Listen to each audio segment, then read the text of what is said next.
على رسوله الكريم. أعوذ بالله من الشيطان الرجيم. بسم الله الرحمن الرحيم. ولقد يسرنا القرآن للذكر فهل من مدكر. صدق الله مولانا العلي العظيم ونحن على ذلك لمن الشاهدين والشاكرين والحمد لله رب العالمين. آپ حضرات نے درس قرآن شروع کرنے سے پہلے کچھ ابتدائی باتیں آپ حضرات کی خدمت میں میں نے عرض کی تھیں. ان باتوں کا بیان کرنا اس لیے ضروری ہے تاکہ آگے جا کر آپ کو قرآن کا درس سمجھنے میں آسانی ہو. بحمد اللہ تعالی قرآن کے نزول کا طریقہ، وحی کی قسمیں اور قرآن کو جس طرح جمع کیا گیا صحابہ کرام کے زمانے میں، اور اسی طرح قرآن کے اندر مکی اور مدنی صورتیں ہیں، انہیں مکی اور مدنی کیوں کہا جاتا ہے، اور قرآن مقدس کے اوپر زبر زیر پیش جنہیں اعراب کہا جاتا ہے، یہ ساری باتیں آپ نے تفصیل کے ساتھ سنی.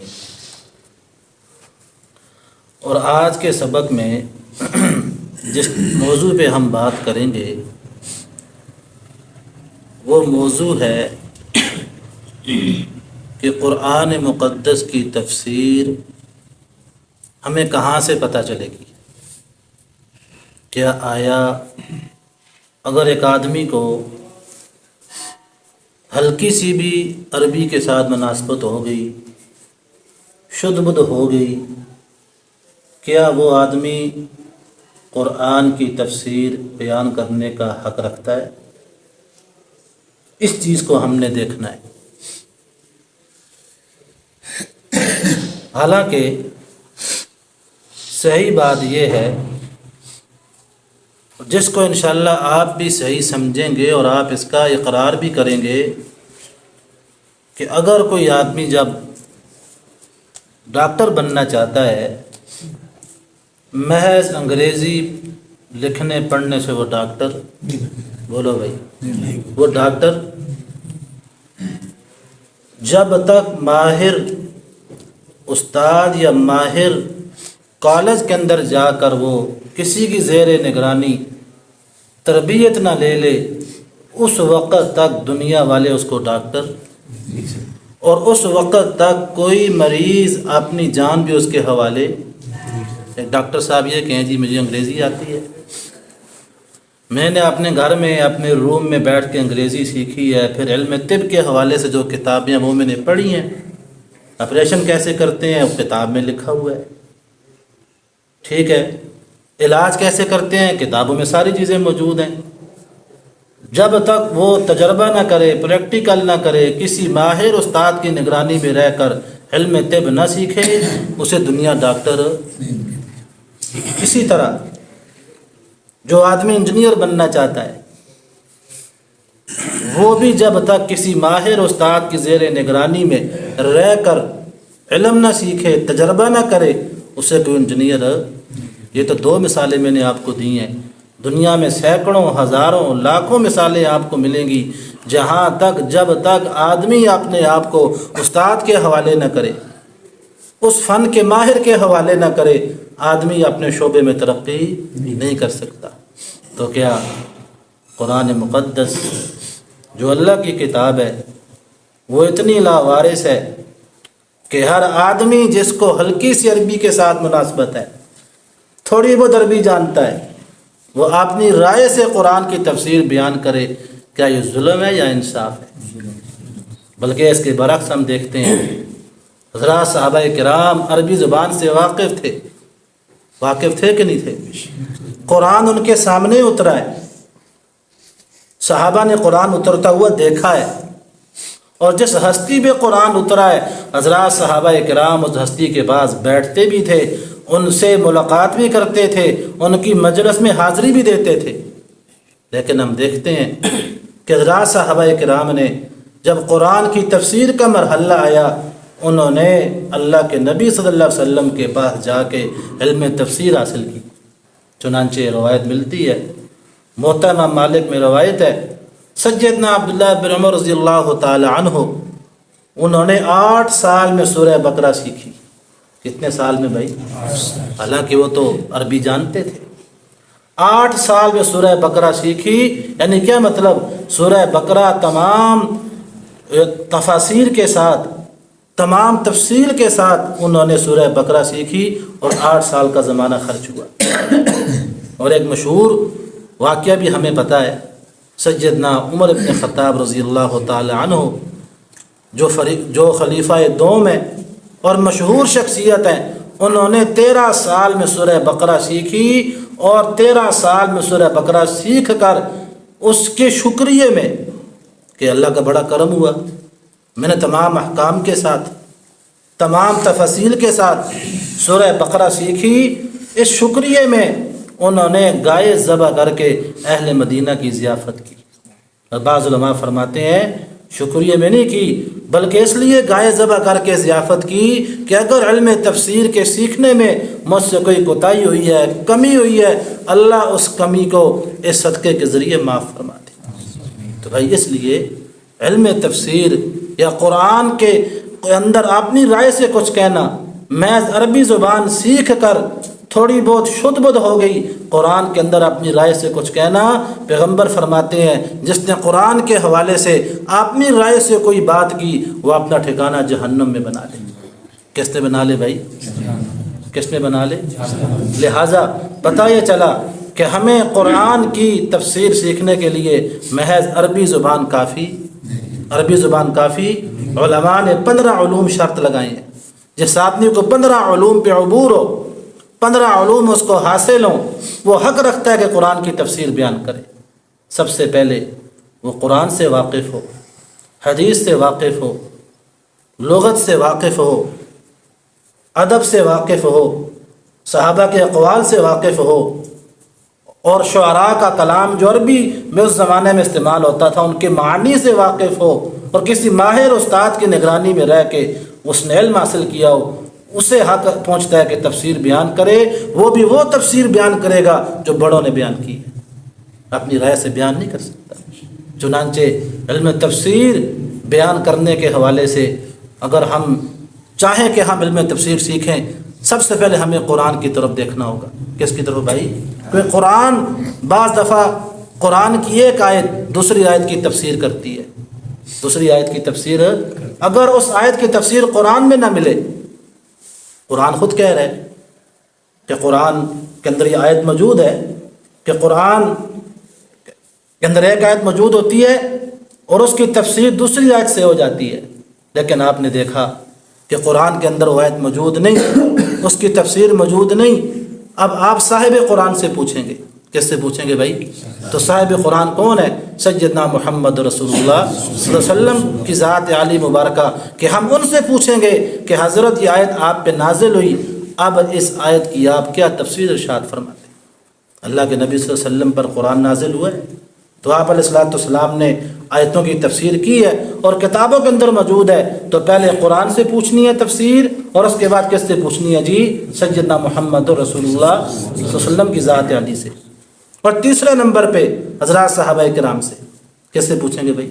بولو کیوں؟ کہ حضرات صحابہ کرام نے خود قرآن اترتا ہوا دیکھا ہے، دیکھا کہ نہیں دیکھا؟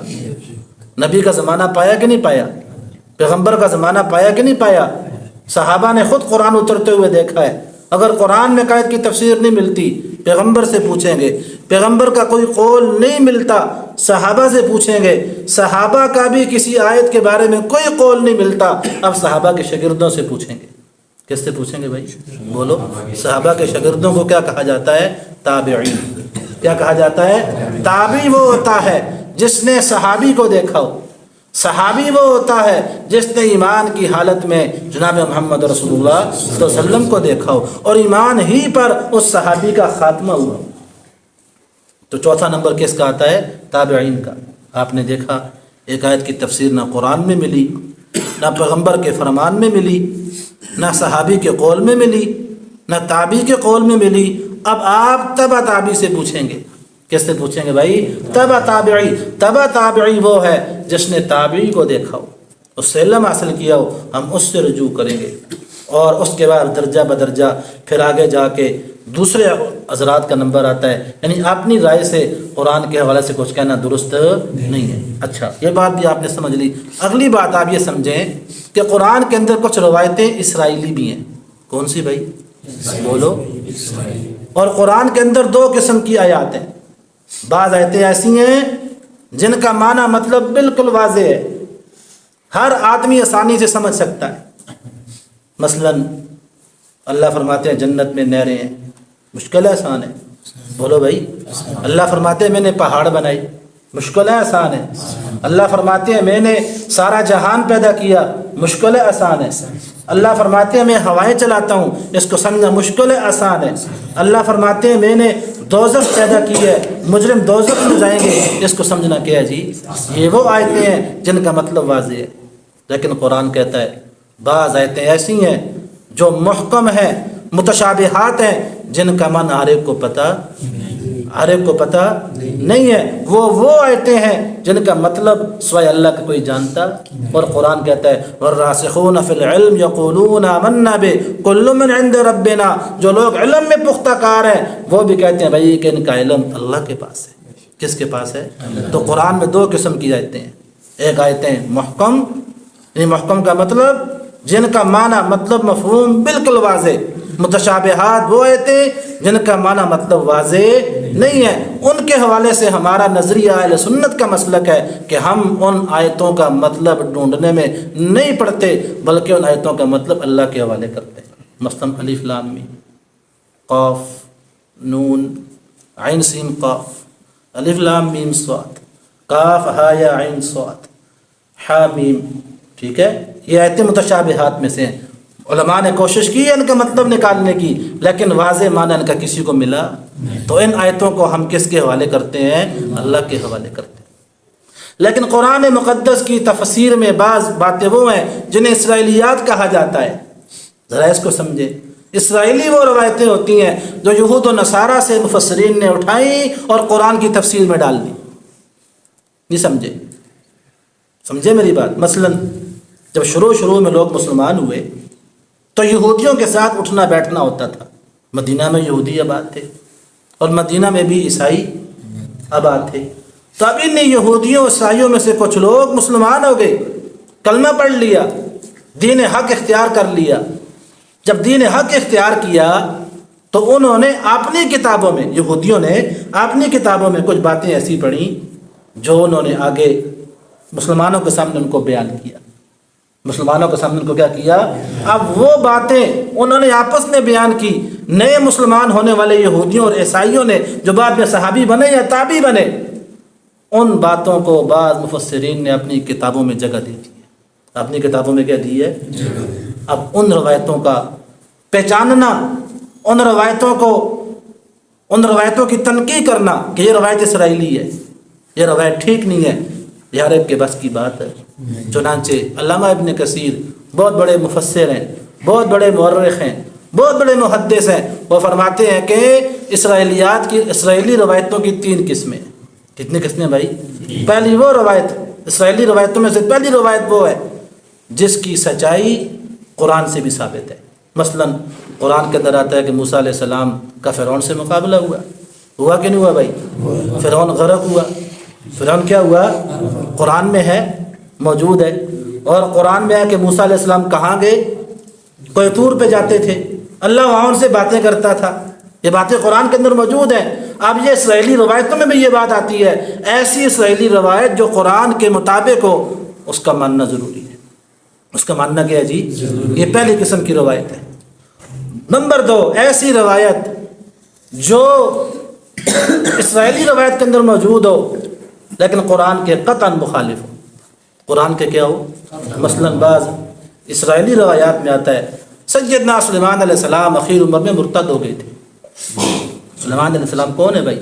پیغمبر ہیں، داؤد علیہ السلام کے فرزند ہیں، اللہ نے ایسی حکومت ان کو عطا فرمائی جو ان کے بعد کسی کو نہ ملی. رب حب لی ملکا لا ینبغی لأحد من بعدہ. ہمارے نبی صلی اللہ علیہ وسلم کی حکومت کے مطابق نہیں، اور پیغمبروں میں سے ایسی حکومت کسی کو، ورنہ ہمارے نبی صلی اللہ علیہ وسلم کا درجہ سب پیغمبروں سے کیا ہے جی اعلیٰ اور برتر ہے. ان کے بارے میں یہودیوں کا نظریہ تھا کہ اخیر عمر میں کیا ہو گئے تھے، مرتد ہو گئے تھے. اب یہ اسرائیلی روایت ہے، قرآن کے قطعاً مخالف ہے. قرآن کہتا ہے وما کفر سلیمان ولکن الشیاطین کفروا. ظالموں، سلیمان علیہ السلام نے کفر نہیں کیا، وہ کافر نہیں ہوئے، کفر تو شیطان نے کیا ہے. کفر کس نے کیا جی؟ شیطان نے کیا. ایسی روایت جو قرآن کے مخالف ہو اس کو ہم مانتے، اس پر ہم ایمان، اس کو آگے ہم بیان نہیں کرتے. بیان کرنے سے بھی آدمی گنہگار ہوگا. اور ایک روایت اور ہمیں ملتی ہے سیدنا داؤد علیہ السلام کے حوالے سے. داؤد علیہ السلام کون ہے؟ سلیمان علیہ السلام کے والد ہیں، ٹھیک ہے نا، بڑے پیغمبر ہیں جن پہ اللہ نے زبور نازل کی تھی. ان کے بارے میں روایت گردش کرتی ہے اسرائیلی روایاتوں میں کہ داؤد علیہ السلام نے بڑی خطا کی تھی. وہ خطا کیا تھی کہ وہ اپنی ایک فوجی افسر کی بیوی پہ عاشق ہو گئے. اس افسر کا نام تھا اوریا. وہ اپنے گھر میں غسل کر رہی تھی، حضرت محل کے چھت پہ چڑھے اپنی سلطنت کا، اپنی رعایا کا حال دیکھنے کے لیے. تو نیچے ایک عورت نہا رہی ہے، حضرت کی نظر اس پہ پڑی، اس کو دیکھ لیا، اس پہ عاشق ہو گئے. اس پہ کیا ہو گئے؟ اس طرح کا قول ایک عام سے ایمان والے کے لیے بھی کہنا بندہ اس کو مناسب، بولو بھائی مناسب. بندہ کہتا ہے یار یہ بڑا متقی آدمی ہے، مولوی صاحب ہے، تبلیغی آدمی ہے، حاجی صاحب ہے، تو جو نبیوں میں سے بڑا درجہ رکھنے والا ہو، صاحب کتاب پیغمبر ہو، اس کے والے سے ایسی بات کرنا عقل اس کا تقاضا. کہا جی وہ اس عورت پہ عاشق ہو گئے، اس کو دیکھ لیا، تو اب سوچا کہ کس طرح اس سے شادی کروں. وہ پہلے سے منکوحہ تھی، ایک آدمی کے نکاح میں تھی، اور وہ آدمی کون تھا؟ داؤد علیہ السلام کی فوج کا افسر تھا جس کا نام تھا اوریا. چنانچہ کچھ عرصے کے بعد جہاد کی مہم پیش آئی. حضرت نے سوچا یہ اچھا موقع ہے، اسے جہاد پہ بھیجا جائے اور اسے کہا جائے کہ تو نے پہلی صف میں لڑنا ہے. کہاں لڑنا ہے جی؟ جب پہلی صف میں لڑے گا تو ممکن ہے کہ مارا جائے، ممکن ہے کہ جب مارا جائے گا تو میرا راستہ کیا ہوگا؟ میرا راستہ کیا ہوگا؟ چنانچہ وہ اسی طرح ہوا. داؤد علیہ السلام نے اس کو بھیج دیا، اور پہلی صف میں اس نے جنگ کی، وہ شہید ہو گیا. اب راستہ صاف ہوا، حضرت نے اس سے نکاح کر لیا. اب یہ روایت قطعاً قرآن کے مخالف ہے، ہم اس کو مانتے؟ قرآن کے مخالف ہے، ہم اس کو مانتے؟ بلکہ صحیح بات یہ ہے کہ داؤد علیہ السلام کے گھر میں 24 گھنٹے اللہ کی عبادت ہوتی تھی، رات کو بھی، دن کو بھی، صبح بھی، شام کو بھی، کیونکہ حضرت کی بے شمار شادیاں تھیں. بعض روایتوں میں آتا ہے کہ حضرت نے 100 شادیاں کی تھیں. کوئی لمحہ ایسا نہیں تھا جس لمحے حضرت کے گھر میں عبادت نہ ہو. ایک دفعہ خود بھی مخصوص دنوں میں ایک کمرے میں جا کے عبادت کرتے تھے. ایک دفعہ دل میں خیال آیا کہ میرے گھر میں کیسا نظام ہے کہ ہر وقت اللہ کی یاد ہوتی ہے. میں نے کیسا نظام بنایا ہے کہ ہر وقت میرے گھر میں کس کی یاد ہو رہی ہے؟ حالانکہ نظام بنانے کی توفیق دینے والا کون ہے؟ چنانچہ اللہ نے اس کی اصلاح کرنی چاہیے. اللہ نے اصلاح کیسے کی؟ جب حضرت کی اپنی عبادت کا دن آیا، محراب میں چلے گئے، دروازے بند کر دیے، نوکروں سے کہا کوئی میرے قریب نہ آئے. چنانچہ جب عبادت میں لگے، محراب کی دیوار پھٹی، 2 آدمی اندر داخل ہوئے. انہوں نے کہا جی ہمارا ایک کیس ہے، اس کو حل کریں. اس کیس کے حل کرنے میں اتنا لگے کہ عبادت کیا رہی، سارا وقت ضائع ہو گیا. اب اس پہ احساس ہوا، نادم ہوئے کہ میں نے غلط کیا کہ اس عبادت کی توفیق کو اپنی طرف منسوخ کیا، حالانکہ مجھے کیا کہنا چاہیے تھا؟ اللہ فغفرنا لہ ذلک، فسجدہ شکر ادا کیا، اللہ سے معافی مانگی. اللہ فرماتے ہیں ہم نے بھی ان کو کیا کر دیا جی؟ معاف کر دیا. اس طرح کی روایتوں کو ہم مانتے. اور تیسری قسم کی روایتیں وہ ہیں جو اسرائیلیات کے اندر موجود ہیں، جو نہ ہماری قرآن کے مخالف ہیں، نہ ہی سابقہ پیغمبروں کی تعلیمات کے مخالف ہیں. ان کا صحیح معنی مطلب پتہ مشکوک ہے. ہمارے علماء فرماتے ہیں روایتوں کے بارے میں خاموشی ہے. کیا جی؟ خاموش رہو، نہ آگے بیان کرو، نہ ان پہ یقین رکھو.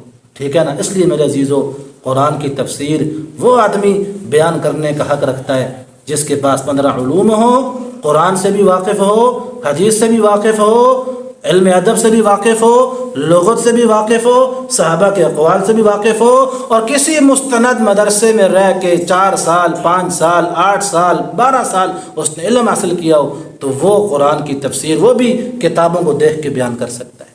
کس کو دیکھ کے بھائی؟ بولو، بڑے علماء کی کتابوں کو دیکھ کے۔ اب یہاں ایک اعتراض ہوگا، مفتی صاحب، مولوی صاحب، قرآن تو کہہ رہے وَلَقَدْ يَسَّرْنَا الْقُرْآنَ لِلذِّكْرِ فَهَلْ مِن مُدَّكِرٍ، ہم نے قرآن کو آسان کیا ہے نصیحت کے لیے۔ کیا ہے کوئی نصیحت کرنے والا؟ اس آیت سے تو پتہ چلتا ہے قرآن آسان ہے، تفسیر آسان ہے، جو بھی بیان کرے وہ کر سکتا ہے۔ قرآن خود کہہ رہا ہے سورہ قمر میں، ایک دفعہ نہیں 5-6 دفعہ کہہ رہا ہے۔ اس کا جواب یہ ہے، ذکر کا معنی یہاں پہ ایک تو حفظ ہے کہ جی کہ ہم نے قرآن کو حفظ کرنے کے لیے آسان کیا ہے۔ کوئی ہے حفظ کرنے والا؟ پھر کرو نا سارے، کیوں بھاگتے ہو؟ پھر سارے حفظ کرو۔ ایک معنی اس کا یہ ہے، اور دوسرا معنی اس کا بے شک نصیحت ہے، اس میں کوئی شک نہیں۔ لیکن میں پہلے بات عرض کر چکا ہوں، قرآن میں 2 قسم کی آیتیں ہیں، ایک نصیحت والی جن سے نصیحت حاصل کرنی ہے، ایک عقائد والی۔ عقائد والی آیتوں کو سمجھنا بغیر استاد کے ممکن ہے۔ ہاں، آپ نصیحت حاصل کرنے کے لیے سیدنا موسیٰ کا قصہ سنیں، ہود علیہ السلام کا قصہ سنیں، ان کی قوم کیسے برباد ہوئی، انہوں نے پیغمبر کی نافرمانی کی۔ شعیب علیہ السلام کا قصہ سنیں کہ انہوں نے کیسے پیغمبر کی نافرمانی کی، تباہ ہوئے۔ تو اس طرح کی نصیحت حاصل کرنا تو آسان ہے، باقی قرآن کو صحیح سمجھنا اس کے علوم کے ساتھ ہر ایک آدمی کے بس کی بات نہیں ہے۔ اللہ تعالی ہم سب کو علم پر یقین کرنے کی، پھیلانے کی، اسے سمجھنے کی توفیق نصیب فرمائے۔ کچھ باتیں رہ گئی ہیں، انشاءاللہ وہ کل کے درس میں کی جائیں گی۔ اللہ ہم سب کو عمل کی توفیق نصیب فرمائے۔